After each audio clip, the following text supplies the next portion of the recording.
वक्फ कानून के विरोध के नाम पर हुआ भारी बवाल। मुसलमानों के तांडव से जल रहा ममता का बंगाल। बंगाल का हाल देखकर अजीत अंजुम भी हुए लाल। बंगाल की सत्ता संभाल रही ममता पर उठाए सवाल।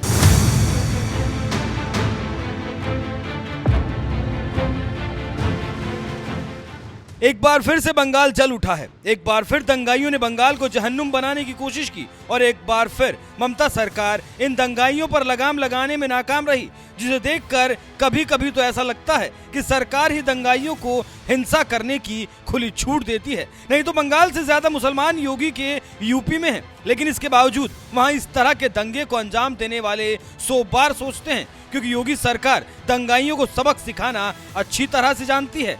दंगाई सब चूहे की तरह बिलबिलाते हैं, लेकिन बाहर निकलने का दुस्साहस नहीं कर पाते हैं। उन्हें मालूम है दंगा करेंगे तो दुष्परिणाम क्या होगा। बाप दादों ने जो कमाई की होगी वह भी एक झटके में सरकार जब्त करके गरीबों में बंटवाने का काम कर देगी। योगी सरकार की इसी सख्ती की वजह से वक्फ संशोधन कानून के विरोध के नाम पर कोई दंगा नहीं हुआ, लेकिन ममता सरकार ने वक्फ कानून के विरोध की खुली छूट दी, जिसका अंजाम ये हुआ आज बंगाल के कई जिलों से हिंसा की खबरें आ रही हैं। जिला मुर्शिदाबाद का हाल तो ऐसा हो गया है कि 3 हिंदुओं को मौत के घाट उतार दिया गया। हिंसा में आपने देखा होगा कब पश्चिमी बंगाल में मुर्शिदाबाद 3 हिंदुओं की निर्मम हत्या हुई। उनके घरों से खींच करके उनकी हत्या हुई। और ये सब कौन है? ये सभी वही दलित हैं, वही वंचित हैं, वही गरीब हिंदू हैं,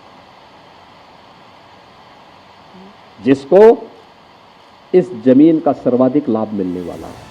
सीएम योगी का यह बयान बता रहा है ममता राज में बंगाल का क्या हाल हो गया है, जिसे देखकर ऐसा लग रहा है कि ममता सरकार से बंगाल नहीं संभल रहा, इसीलिए मोदी सरकार को बंगाल में सेना उतारनी पड़ गई। तो वहीं दूसरी तरफ अजीत अंजुम जैसे पत्रकार भी ममता सरकार पर सवाल उठाने लगे हैं और एक ट्वीट में उन्होंने ममता सरकार को आड़े हाथों लेते हुए कहा, वक्फ बिल का विरोध करने वालों में ऐसे दंगाई भी थे जिन्होंने एक पिता पुत्र को चाकुओं से गोद कर मार डाला। ममता बनर्जी के राज में ऐसी हिंसक घटनाएं लगातार हो रही हैं। प्रदर्शन और विरोध का मतलब दंगा करना और लोगों की जान लेना नहीं होता। कत्ल, लूटपाट, तोड़फोड़ और आगजनी करने वाले ऐसे दंगाइयों को किसी भी सूरत में बख्शा नहीं जाना चाहिए। ममता सरकार ऐसे दंगाइयों को काबू करने में हर बार विफल होती है। अक्सर मोदी सरकार की आलोचना करने वाले पत्रकार अजीत अंजुम पर विपक्षी नेताओं को लेकर कुछ ज्यादा ही रहम दिखाने के आरोप भी लगते रहे हैं, लेकिन इस बार तो अजीत अंजुम ने भी बंगाल की ममता सरकार को कटघरे में खड़ा कर दिया। इसी बात से आप समझ सकते हैं कि वक्फ संशोधन कानून के विरोध के नाम पर ममता के बंगाल में किस कदर हिंसा का तांडव हो रहा है। शनिवार को मुर्शिदाबाद में तो हालात ऐसे हो गए कि हिंसक भीड़ ने पिता और बेटे को पीट पीट कर मौत के घाट उतार दिया, जिनकी पहचान पिता हरगोविंद दास और बेटे चंदन दास के रूप में हुई। तो वहीं लुधियाना में 11 अप्रैल को भड़की हिंसा के दौरान घायल एक युवक की अस्पताल में मौत हो गई। वक्फ संशोधन कानून के विरोध के नाम पर हिंसा और आगजनी का मामला कलकत्ता हाईकोर्ट तक पहुंच गया, जिस पर सुनवाई करते हुए न्यायमूर्ति सोमेन सेन की अध्यक्षता वाली पीठ ने कहा, अगर सीएपीएफ की तैनाती पहले की गई होती तो स्थिति इतनी गंभीर और अस्थिर नहीं होती। पैरामिलिट्री फोर्सेस की तैनाती में स्थिति में सुधार हो सकता था, क्योंकि ऐसा लगता है कि समय रहते पर्याप्त कदम नहीं उठाए गए। सीएपीएफ की तैनाती केवल राज्य प्रशासन को लोगों की सुरक्षा सुनिश्चित करने में मदद करने के उद्देश्य से की गई है। निर्दोष नागरिकों पर किए गए अत्याचारों को युद्ध स्तर पर रोकने के लिए दोषियों के खिलाफ कार्रवाई करने की तुरंत आवश्यकता है। कलकत्ता हाईकोर्ट की सख्ती बता रही है कि पश्चिम बंगाल में वक्फ संशोधन विरोध के नाम पर किस तरह से हिंसा को अंजाम दिया जा रहा है, जिसे गंभीरता से लेते हुए हाईकोर्ट ने केंद्रीय सशस्त्र बलों को बंगाल में उतारने का आदेश दिया। तो वहीं मोदी सरकार भी लगातार बंगाल पर नजर बनाए हुए है। बहरहाल बंगाल के इस हालात के लिए आप किसे जिम्मेदार मानते हैं? अपनी राय हमें कमेंट कर जरूर बताएं। साथ ही बंगाल के हिंदुओं से सुनिए बंगाल का हाल क्या है। हम लोग को सुरक्षा चाहिए और कुछ नहीं चाहिए। हम लोग को दुकान तोड़ दिया है, आदमी को मार काट दिया है, ये सब तोड़ दिया है, ये सब चोरा चोरा के ले गया, लूट पाट करके ले गया सब कुछ।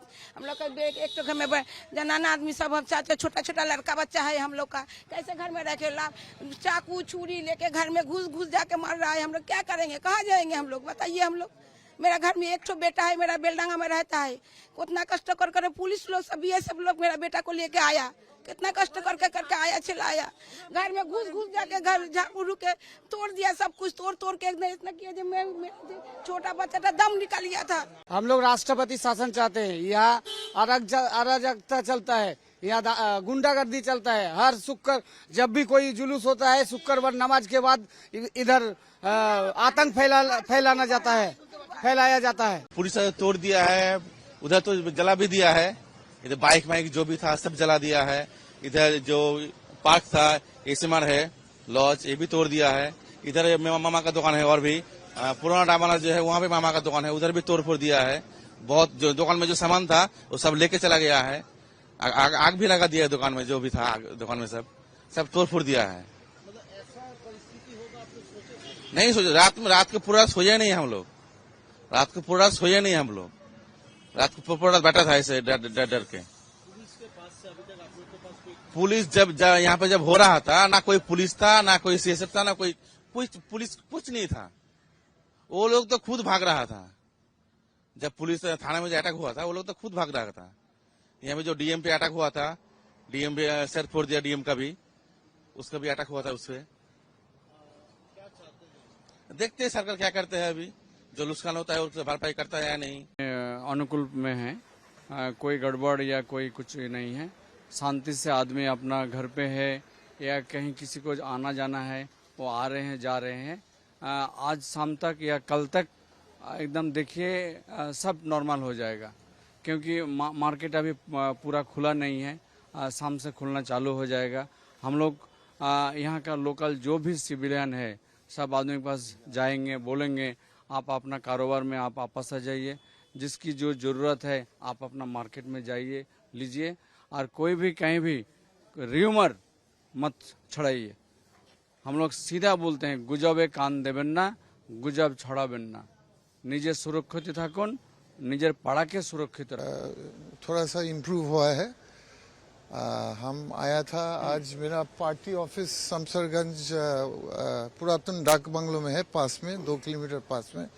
तो हम सोचा थोड़ा उसी का साथ थोड़ा बातचीत करके, पुलिस का रिक्वेस्ट है हमको, हम लोकल एमपी है, जैसे मालदा 5 ब्लॉक्स और यहाँ का 2 ब्लॉक्स।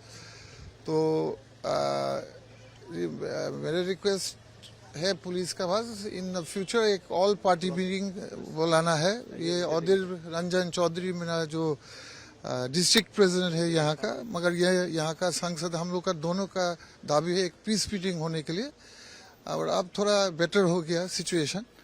हम लोग चाहता है ये धर्मों का एक्चुअली सिचुएशन नहीं है, कुछ कम लोगों ने आइन तोड़ा है, उसलिए चीज़ बड़ा हो गया। तो यहाँ दुलियान में वर्षों से हिंदू भाई मुस्लिम भाई साथ में मिलके शांति से रहता है, कोई प्रॉब्लम नहीं है। हम लोग नहीं चाहते ये शांति कोई तोड़ दीजिए धर्म का राजनीति से, इसलिए हम लोग थोड़ा बोल के आया है पुलिस को। पुलिस अच्छा काम कर रहा है, सिचुएशन इम्प्रूव।